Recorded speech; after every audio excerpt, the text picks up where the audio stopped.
अस्सलाम वालेकुम व्यूअर्स, मैं हूं शाकिर सोलंकी। व्यूअर्स, पीटीआई के जो मुनहरिफ अरकान थे या बागी अरकान थे, अब उनको सियासी जमातों ने एडाप्ट करना शुरू कर दिया है। दो बड़ी मुलाकातें हुई हैं और अहम शमूलियतें भी हुई हैं, इनके बारे में बताऊंगा। नून लीग के हवाले से बताऊंगा, पीपल्स पार्टी, जेयूआई, पीटीआई, ये चारों जमातें आजकल ज़ाहिर है कोई किसी जमात में जा रहा है, कोई किसी जमात में जा रहा है, और कोई किसी जमात का रहा है, कोई किसी जमात का रहा है। आज एक तो डेवलपमेंट सबसे बड़ी आज की जो शमूलियत है वो है नूर आलम खान की। नूर आलम खान पीपल्स पार्टी के रुकन कौमी असम्बली रहे हैं 2008 के दौर में, और फिर 2008 में रहे हैं, मेरा ख्याल है ये 13 में भी रहे हैं, और फिर 18 में नूर आलम खान रहे हैं पीटीआई के रुकन कौमी असम्बली। यानी पहले पीपल्स पार्टी के रुकन कौमी असम्बली थे, फिर पीटीआई के रुकन कौमी असम्बली, और फिर पीटीआई के मुनहरिफ हो गए।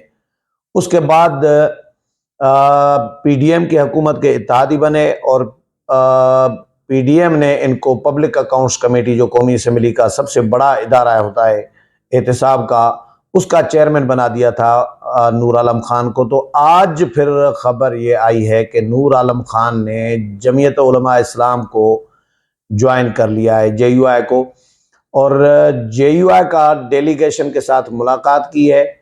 मौलाना अताउर रहमान जो सूबाई सदर हैं केपीके के, मौलाना फजल रहमान के भाई, उनके साथ, और जेयूआई के जो सूबाई कायदीन थे उनके साथ उन्होंने तवील मुलाकात की है, और पूरे ख़ानदान समेत नूर आलम खान जेयूआई में चले गए हैं। तो ये एक बड़ी शमूलियत है आज की, क्योंकि नूर आलम खान रुकन कौमी असम्बली वो आज़ाद हैसियत में भी अगर लड़ें तो उनका अपना एक हल्का है, वो आज़ाद हैसियत में भी इलेक्शन लड़ के आ सकते हैं। वो हल्का उन्हीं का है, नूर आलम खान का ही है, और उनका बड़ा अच्छा वोट बैंक है, उनकी एक अपनी जो ज़ाती हैसियत भी है। लेकिन क्योंकि सियासत करनी होती है तो सियासी लोगों को शेल्टर भी चाहिए होता है। शेल्टर के बगैर कोई भी सियासतदान जो है, शेल्टर यानी कोई सियासी जमात, इसके बगैर किसी भी सियासतदान की वो वैल्यू नहीं रहती जो सियासी जमातों में होती है। इसीलिए काफ़िले के साथ चलना पड़ता है, और नूर आलम खान को किसी न किसी जमात की ज़रूरत थी।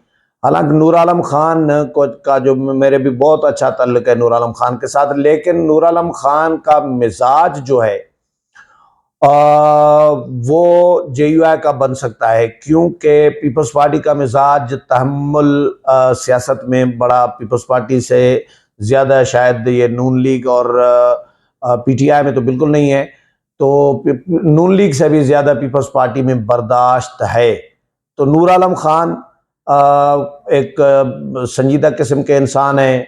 पीटीआई के दौर में इमरान खान के खिलाफ, हालांकि वो पीटीआई के थे, इमरान खान के सामने पार्लिमानी पार्टी के इजलासों में वो बोल पड़ते थे और नेब पर तनकीद कर रहे होते थे, इमरान खान की पॉलिसियों पर तनकीद कर रहे होते थे, और महंगाई के खिलाफ बोल रहे होते थे। न सिर्फ पार्लिमानी पार्टी के इजलासों में बल्कि कौमी असम्बली के ऐवान में भी, यानी पूरी मीडिया पर जा रहा होता था, सारी दुनिया देख रही होती थी कि नूर आलम खान अपना हक की आवाज़ जो है वो बुलंद करते थे।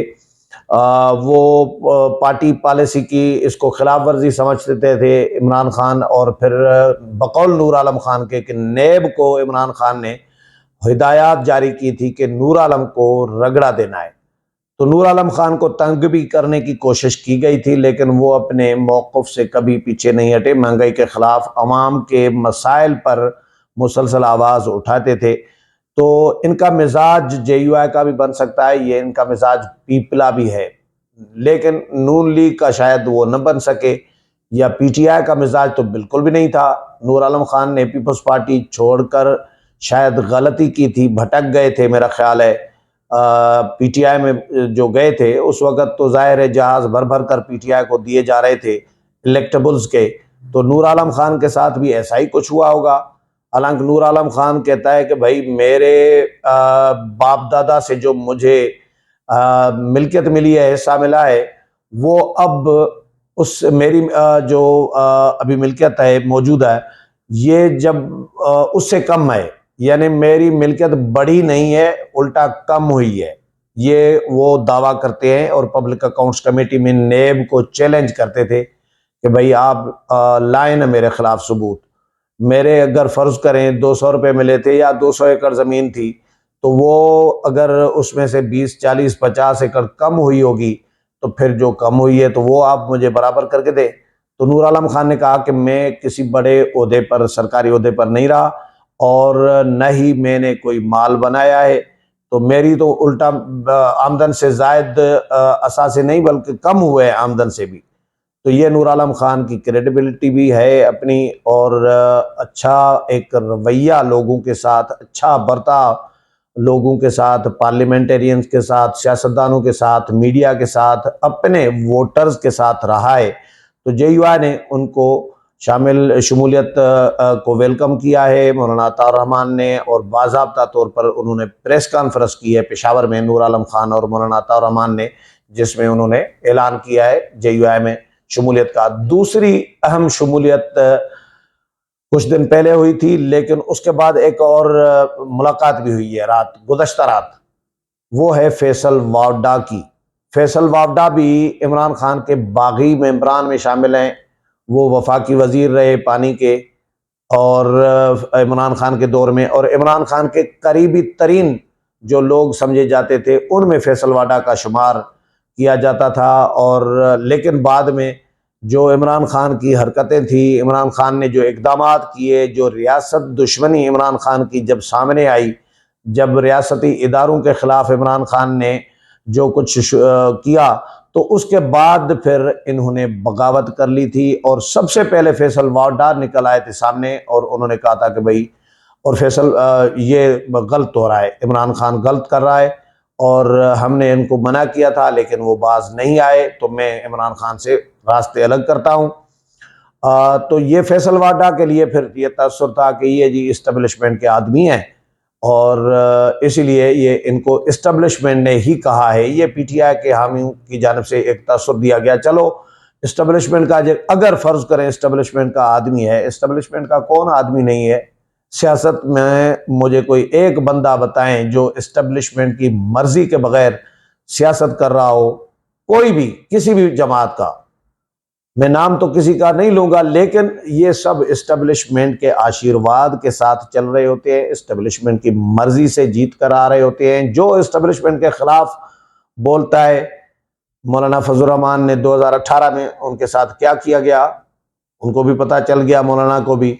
महमूद खान अचकजई बोलते थे, उनके साथ क्या हुआ।